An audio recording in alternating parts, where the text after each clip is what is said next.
कि उनको बताया जाता है, लिख लिया जाता है, दिन में 2 बार उनको अंदर बुला के मरीज भी दिखाते हैं, फाइल भी दिखाते हैं। ये इल्ज़ाम कहाँ से आ जाता है कि जी डॉक्टर ने पैसे बनाने के लिए मुर्दा शख्स को रख दी। यहाँ पे जो फैमिली का कॉन्फ्लिक्ट है हमें वो बहुत ज्यादा प्रॉब्लम करता है। अब देखिए ना, को एक पेशेंट मुर्दा तो उसको कहते हैं ना जिसका सब कुछ खत्म हो गया, ना उसका हार्ट चल रहा है, ना उसका ब्लड प्रेशर है, और ना ही उसकी कोई मतलब सांस है, कुछ भी नहीं है उसमें। अब ब्रेन डेड पेशेंट यानी जिसका दिमाग मफलूज हो चुका है, खत्म हो चुका है, उसका दिल चल रहा है। अब जो अटेंडेंट है उनको हम दिखाते हैं कि जी आप देखें मॉनिटर पे, उस पे उसका दिल भी चल रहा है, ब्लड प्रेशर भी और सैचुरेशन भी, चूंकि वेंटिलेटर सांस दे रहा है, ठीक है, लेकिन वो पेशेंट बचने वाला नहीं है। वेंटिलेटर सांस दे रहा है, जो ही वेंटिलेटर से उतारेंगे सांस रुक जाएगा और पेशेंट आपका बचने वाला नहीं है। इस्लामाबाद में जो स्टोरी हुई है, मैं चाहता हूँ आप थोड़ी सी आप उस तरह बताएं। वेंटिलेटर पे रखने से पहले क्या लवाहिकीन से नहीं पूछा जाता?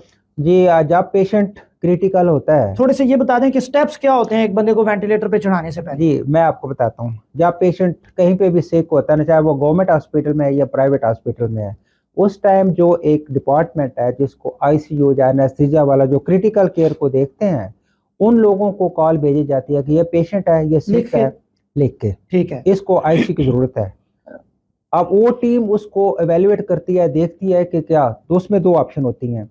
जैसे अब जो अगर मेरे पास भी पेशेंट आते हैं, एक तो ऐसा है कि जिस पेशेंट को वेंटिलेटर पे रखने का कोई फायदा नहीं है, वो पेशेंट आप वेंटिलेटर पे रखेंगे या ना रखेंगे, पेशेंट आपका सरवाइव करने वाला, बचने वाला नहीं है। नतीजा एक है, मेडिकल पॉइंट ऑफ व्यू से हम उनको बता देते हैं।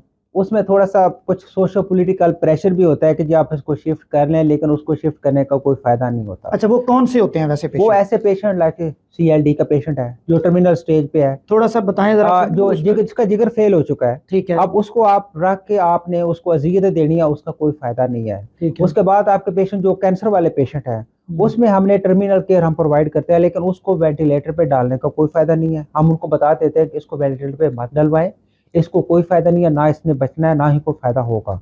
अब जो दूसरी बात है कि जो पेशेंट को हम देखते हैं कि इस पेशेंट को आईसीयू की जरूरत है, वेंटिलेटर की, उसके बाद हम उनसे कंसेंट लेते हैं। जो भी बंदा उस टाइम मौजूद हो तो हम उससे बाकायदा साइन करवा के उसको पूरी डिटेल बताई जाती है कि पेशेंट की ये कंडीशन है, इसको ये सूरत हाल है, इसको वेंटिलेटर पे डालेंगे। वेंटिलेटर ऐसी मशीन नहीं है कि उस पर डालें तो मरीज आपका ठीक हो जाए या कोई ऑटोमेटिक सिस्टम होता है उसका। वेंटिलेटर एक सपोर्टिव एक आला है जो मरीज को सांस देता है, उसकी अपनी प्रॉब्लम है।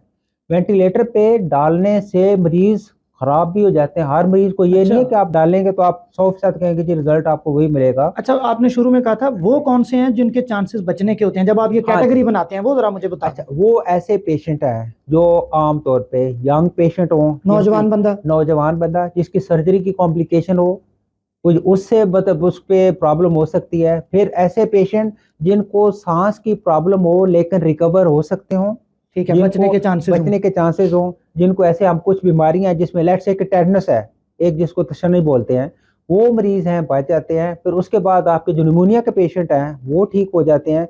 फिर ऐसा पेशेंट जिसको हम कोई फैट एम्बोलिज्म या वो चीज़ें जो सर्जरी की प्रॉब्लम होती है, जो सडन हुई है। फिर आपके जो ज़्यादा जो पेशेंट हैं जो गायनी ऑप्स के हैं कि ब्लीड ज़्यादा हो गया, पेशेंट का खून ज़्यादा निकल गया है, हम उसको वेंटिलेटर पर रख के उसको हम सपोर्ट करते हैं, उसको ब्लड लगाते हैं, उसको करके तो वो पेशेंट है जो 100% ठीक होते हैं।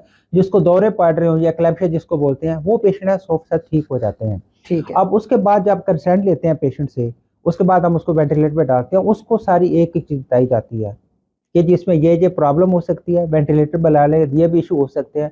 फिर आईसीयू की एक अपनी जो केयर होती है वो बड़ी बहुत ही एक एक्सपर्ट और बड़ी बहुत इंपॉर्टेंट होती है, जिसमें हमें बहुत ही रेगुलर उनके टेस्ट करने पड़ते हैं, जिसमें खास तौर पर उसके अंदर ब्लड में गैसेस का लेवल हम चेक करते हैं। पेशेंट की मॉनिटरिंग बड़ी स्ट्रिक्ट होती है। फिर हम अटेंडेंट को दिखा रहे होते हैं, साथ साथ बार बार दिखा रहे होते हैं कि ये सूरत हाल चल रही है, अब ऐसे हो गया है, अब ये सूरत हाल है, अब हमने यूं करना है। और डेली जब उसमें कम अज़ कम ट्वाइस अ डे, दिन में 2 दफ़ा उसमें कंसल्टेंट का राउंड होता है, जो उनको बुला के अलहदा से पेशेंट को दिखाया भी जाता है, मिलवाया भी जाता है कि ये सूरत हाल है। अगर पेशेंट की कंडीशन ख़राब होना शुरू होती है, पेशेंट को बताते हैं कि ये सूरत हाल हो रही है। अगर हमें उस टाइम लगता है ये चीज़ जो अब इम्पॉर्टेंट चीज़ है कि जी अगर पेशेंट को आपने डायग्नोज कर लिया है कि ये पेशेंट है, इसमें 2 ऑप्शन है कि ब्रेन डेथ है, या पेशेंट आपका वेंटिलेटर पे डालने के बाद भी इसमें सर्वाइवल के चांसेस नहीं है, पेशेंट नहीं बच पाएगा, जो कि आपके कंसल्टेंट की असेसमेंट है जो आईसीयू को डिसाइड करती है, दोनों चीज़ें उस टाइम एक्सप्लेन की जाती हैं बड़ी वाज़ह तौर पे अटेंडेंट को। अब उसमें ठीक बहुत है। सारे लोग कहते हैं कि जी आप जो भी है अल्लाह की मर्ज़ी, आप इसको वेंटिलेटर पे रहने दें, आपने इसको एंड पे वेंटिलेटर पे रख के आपने इसको सीपीआर भी करना है, आपने इसको एंड तक आपने जो हम जिसको बोलते हैं कि पंप भी करना है, वो भी करना है, हर आपने कोशिश करनी हर है। कोशिश करनी है। इसके बावजूद कि उनको पता है कि पेशेंट बचने वाला नहीं है। दूसरी कैटेगरी होती है जो कहते हैं कि जी आप इसको वेंटिलेटर पे रखें और let the patient die peacefully, इसको बड़े आराम से चलने दें, आपने सिर्फ ड्रग्स वगैरह दे ले, आपने इसको कुछ नहीं करना, आपने सीपीआर नहीं करना, उसका बोलते हैं डीएनआर, ठीक कि है। आप इसको रिससिटेट ना करें। एक तीसरी कैटेगरी है जो पेशेंट आया हमारे पास आईसीयू में, पेशेंट सिक है, अब उससे हम कहते हैं कि जी पेशेंट आपका क्रिटिकल है, इसको वेंटिलेटर पे डालना पड़ेगा, लेकिन चांसेस ये हैं कि वेंटिलेटर पे डालने के बाद पेशेंट आपका ठीक होने के चांसेस नहीं है। वो फिर हमें लिख के दे देते हैं डीएनवी डीएनआर कि इसको आपने ना तो वेंटिलेटर पे डालना है, ना ही आपने इसको कुछ और करना है, इसको जो आप ट्रीटमेंट कर रहे हैं सिम्प्टोमेटिक वो करते रहें और उसके बाद जो भी एंड रिजल्ट होगा कुदरती वो आ फैसला जो। जाएगा। अच्छा, ये ये इस सूरत तरह है। से चलता। फिर ये जो एक इल्ज़ाम आ जाता है, जैसे इस्लामाबाद में आ गया, ये कहाँ से आ जाता है? हाँ उस पे अब आपने देखें, आपने तो कहा कि उनको बताया जाता है, लिख लिया जाता है, दिन में 2 बार उनको अंदर बुला के मरीज भी दिखाते हैं, फाइल भी दिखाते हैं। ये इल्जाम कहाँ से आ जाता है कि जी डॉक्टर ने पैसे बनाने के लिए मुर्दा शख्स को रख दिया अब वेंटिलेटर? देखिए ना, को एक पेशेंट मुर्दा तो उसको कहते हैं ना जिसका सब कुछ खत्म हो गया, ठीक ना है। उसका हार्ट चल रहा है, ना उसका ब्लड प्रेशर है, और ना ही उसकी कोई मतलब सांस है, कुछ भी नहीं है उसमें। ये जो इसमें जो हमने पहले डिस्कस किया ना, जो ब्रेन डेड है ना, अच्छा। उस पेशेंट के लिए यहाँ पे अटेंडेंट की और डॉक्टर की यहाँ पे थोड़ा सा जो एक क्लैरिफिकेशन है वो बड़ी बहुत जरूरी है कि अटेंडेंट को समझाना कि ये पेशेंट ब्रेन डेड है। अब ब्रेन डेड पेशेंट यानी जिसका दिमाग मफलूज हो चुका है, खत्म हो चुका है, उसका दिल चल रहा है। अब जो अटेंडेंट है उनको हम दिखाते हैं कि जी आप देखें मॉनिटर पे, उस पे उसका दिल भी चल रहा है, ब्लड प्रेशर भी और सैचुरेशन भी, चूंकि वेंटिलेटर सांस दे रहा है, ठीक है। लेकिन वो पेशेंट बचने वाला नहीं है। अब यहाँ पे अटेंडेंट अगर ये फैसला करते हैं कि इसको आप चांस लें वेंटिलेटर पे रखें, कि हमें नजर आ रहा है कि जिसका दिल भी चल रहा है तो हम इसको वेंटिलेटर से उतारना नहीं चाहते, जो हमें प्रॉब्लम आती है, हम उनको बार बार ये बावर करवाने की कोशिश करते हैं कि जी आपका पेशेंट वेंटिलेटर पे है, वेंटिलेटर सांस दे रहा है, जो ही वेंटिलेटर से उतारेंगे सांस रुक जाएगा और पेशेंट आपका बचने वाला नहीं है।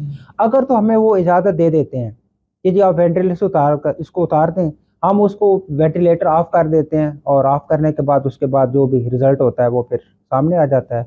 अगर अटेंडेंट जिद करते हैं और उसमें होता ही है, हमें जो प्रॉब्लम है कि लेट से कोई पेशेंट एक सिक हो गया, उसके बेटे ने कहा कि जी वेंटिलेटर पे उतार दें, पीछे से बेटी आ गई है, उसने कहा जी आप वेंटिलेटर पे नहीं उतारेंगे। यहाँ पे जो फैमिली का कॉन्फ्लिक्ट है हमें वो बहुत ज़्यादा प्रॉब्लम करता है कि आप किस से माने। इस पे बड़ी बहुत ज़्यादा डिबेट हुई कि आपने किसकी बात माननी है और किसकी नहीं अच्छा, उसके बाद ये कि बेटी की बात उसको समझाया कि नहीं उतारना है, पीछे से उसका बंदे का भाई आ जाता है, वो कहता है जी आप मेरी इजाजत बगैर इसको वेंटिलेटर से नहीं उतार सकते। अब देखिए पेशेंट का ब्रेन डेड है, वो वेंटिलेटर पे है, आपको एक्सपेंसिव तो पड़ने ही पड़ने हैं, ज़ाहिर है वो खर्चा तो पड़ वो रहा तो है उसको। खर्चा तो पड़ेगा, लेकिन ये कभी नहीं होता कि किसी मुर्दा पेशेंट को आप वेंटिलेटर पे डाल के पैसे कमाएं। ये अनएथिकल और ऐसी प्रैक्टिस कहीं पे भी किसी जगह पे दुनिया में नहीं है।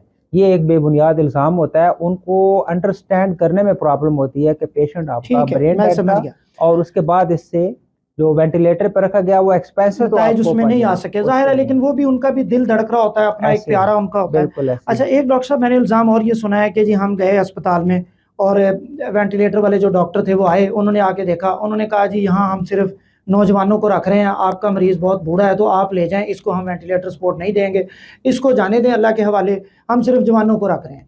ये जुमला बोला जाता है, इसके पीछे साइंस क्या है? जी ये कुछ हॉस्पिटल की पॉलिसी है, उसको अच्छा, मैं ये आपको पॉलिसी है बाकायदा? मैं आपको ना वादे कर देता हूँ। आपके पास 2 पेशेंट आए हैं, आपके पास एक बेड है, 2 पेशेंट में एक पेशेंट है जो मैंने पहले जिक्र किया था जिसको कैंसर है या सीआरडी जिसका जिक्र फेल हो चुका है, आप उसके लिए जो भी एफर्ट कर लेंगे वो पेशेंट बचने वाला नहीं है, चाहे उसको आप आईसीयू में रखते हैं चाहे वेंटिलेटर पे रखते हैं, जहाँ पे भी रखते हैं। दूसरा पेशेंट है, एक यंग पेशेंट है जिसका एक्सीडेंट हुआ है, जिसको एक्स्ट्राड्यूरल हीमोटोमा बन गया है, जिसको आप वेंटिलेटर पे रखते हैं, आपको 100% चांस है कि ये ठीक हो जाएगा। ओके। अब बताइए उस टाइम फैसला करना वैसे तो बड़ा आसान है, लेकिन जिसके जो उसके रिलेटिव है जो उसके पेशेंट जो अपने प्यारे हैं। CID का है या जिसको कैंसर है, वो कभी भी नहीं चाहेंगे कि हम इजाज़त दे दें कि हमारे पेशेंट को तो बाहर रख लें और उस पेशेंट को यहाँ पे डाल लें। तो ये बड़ा बहुत ही एक ट्रिकी सा डिसीजन होता है और उसमें कुछ लोगों की पॉलिसी यही होती है, कुछ हॉस्पिटल की, कि जो पेशेंट बचने वाला उस पे आप एफर्ट करें, जिसका आपको लग रहा है कि पेशेंट बचना नहीं है, उसके लिए आप रिसोर्सेज भी ज़ाया कर रहे हैं और उसके बाद आप एक्सपेंसेस डाल रहे हैं, फिर उसमें प्रॉब्लम आ रही है और उसके लिए आपने बेड ऑक्यूपाई कर लिया है। ये हमें गवर्नमेंट सेटअप में भी ये प्रॉब्लम फेस करनी पड़ती है। लेकिन फिर वही बात आती है कि जो भी अटेंडेंट है उनको अपना पेशेंट प्यारा है, वो किसी के लिए अपना बेड जो नहीं कहेंगे मुझे बेड ना दे, उसको दे दें। लेकिन ये आपकी बात बिल्कुल ठीक है कि अगर कहीं पे ऐसी टाइप पड़ जाती है, उस पेशेंट को प्रेफर किया जाता है जिसके सर्वाइवल के चांसेस, बचने के चांसेस हों और बच सकता हो। ठीक है, यानी आप कहते हैं कि ये साइंटिफिक डिसीजन है, ये साइंटिफिक बुरा डिसीजन है। नौजवान नहीं देखा जाता नहीं, बल्कि बचने के चांसेस। बचने के चांसेस देखे जाते हैं कुछ।